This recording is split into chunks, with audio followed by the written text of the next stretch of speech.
Okay, sculling. So this is a really good skill to get good at because we can do sculling in many different positions. So first of all, practice it with one arm at a time. So it's going to be thumb up, thumb down, thumb up, thumb down. So you'll have one hand that might not be as well coordinated. Generally, that'd be your non-dominant hand. So I'm going to pause it here in a second. So I'm just basically highlighting that the palms want to be 45 degrees. So I've got a horizontal line there. My palm is tilted 45 and on the way in. Again, I want the palms pointed or tilted 45 degrees. So it's going to be 45 degrees, 45 degrees. Thumb down, thumb up. And now I'm going a little bit quicker. So go at a speed that you feel like you can control it. Sweep out, sweep in, sweep out, sweep in. Now from a side view, so it's a lateral movement. So notice my hands moving back and forth. So I shouldn't be having my hands going behind me or any different things like that. Right, now some mistakes. So notice here, there's no hand tilting. So this, no good.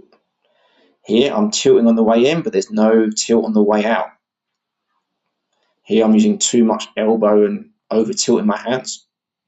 So notice here I'm just holding my upper arm. So the forearm and hand moves, but the upper arm remains stationary, ideally.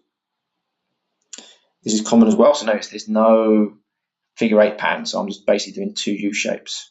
So notice here, thumb up, thumb down. So a little bit like my thumb is drawing a figure 8 or infinity sign here. I'm overdoing the hand tilt. Again, we want to avoid this. So here I'm going too big. I'm pulling back, pushing forwards. This is okay, but we want to have it just so it's very lateral. There you go, thumb up, thumb down. So palms 45 degrees. Right, once that feels comfortable, you can start experimenting with the hand tilt. So when my fingertips are above my wrist, like now, that will move me in a backward direction as the arrow shows. Right, here I'm going towards the limb. Now my fingers are below the wrist. This will move me in a forward direction. So the hands really are like wing flaps here. And I'm just going to do it head on here. So now I'll be moving in a backwards direction. So it's almost like I'm waving goodbye to the camera. Now I'll be moving in a forward direction. So my fingertips are below the wrist, wrist below the elbow. Now I'll be going in a clockwise direction. This would be good if I was treading water and I want to spin. And next up, anti-clockwise. So the left fingers are up, right fingers are down. And now I'm back to normal. So make sure you get proficient at just doing it standard before you start doing any different directions.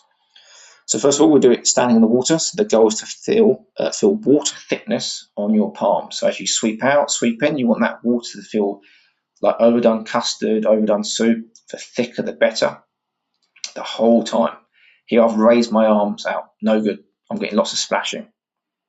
Later on, if I'm doing treading water, you'll see that if I'm creating that amount of splash, my body will actually sink. So we are going to be doing sculling on the back. So again, you could have a pull buoy or float between your legs here, or you can not kick if you float quite nicely, or your sculling's good, so make it easy for yourself. So notice my hands stay in the water, there's no splashing. I'm sort of sculling quite close to my hips, but I don't want the hands going over the hips. I want my hands to stay in the water. And again, everything of the back float's the same here, ears in the water, nose pointing up. And you'll notice here I've got my fingers slightly tilting up, hence I'm getting the backwards movement, i.e. head first. If I didn't tilt my fingers up, I'd be more stationary.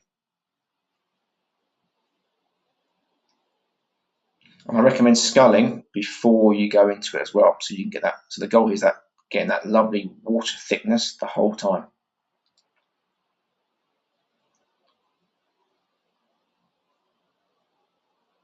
And then as you get more proficient, finally start to do sculling and flutter kicks. That gives you more propulsion, more ease in the water as demonstrated here.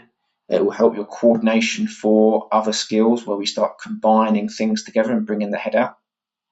So all those things get built on the basics. So we want to get really proficient at sculling on the back first.